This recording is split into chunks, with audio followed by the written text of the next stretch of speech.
हम बात करेंगे उस मजबूत राजनीतिक फैसले की जिसने भारत को एक नए मोर्चे पर खड़ा कर दिया है।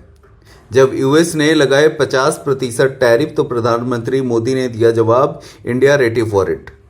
हाल ही में यूएस राष्ट्रपति ट्रंप ने भारतीय आयात पर कुल 50% टैरिफ लागू किया। पहले 25% और फिर अतिरिक्त 25%, क्योंकि भारत रूस से तेल खरीद रहा है। इस निःशुल्क ने प्रभावित किया लगभग 55% भारतीय निर्यातों को अमेरिका में, जिनमें से फार्मा, कृषि, रत्न गहने और टेक्सटाइल शामिल हैं। 7 अगस्त 2025 को दिल्ली में आयोजित MS Swaminathan centenary international conference में प्रधानमंत्री मोदी ने स्पष्ट कहा, farmer are our top priority, India will never compromise on their interest, even if I have to pay the price personally, India is ready for it.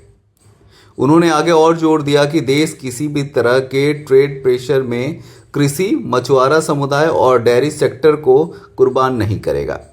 कृषि क्षेत्र में काम करने वाले 700 मिलियन से अधिक लोग टैक्स बढ़ोतरी से प्रभावित होंगे। मोदी ने कहा कि उनकी आर्थिक सुरक्षा, लाइवलीहुड और रूरल वेलफेयर सर्वोपरि है।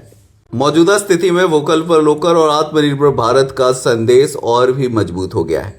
Bharat UN bilateral trade deal की बातचीत 5 राउंड तक चली, लेकिन सामने आई एग्री और डेयरी सेक्टर खुलने की मांग, जिसमें भारत ने हिचकिचाए बिना अपनी सॉवरिंग नीतियों का बचाव किया। विदेश मंत्रालय ने इसे अनफेयर, अनजस्टिफाइड एंड अनरीजनेबल कदम बताया और कहा कि भारत अपनी राष्ट्रीय हित की रक्षा करेगा। पीएम मोदी ने स्वीकार किया कि उन्हें व्यक्तिगत या राजनीतिक चोट झेलनी पड़ सकती है, लेकिन भारत फार्मर वेलफेयर के लिए तैयार है।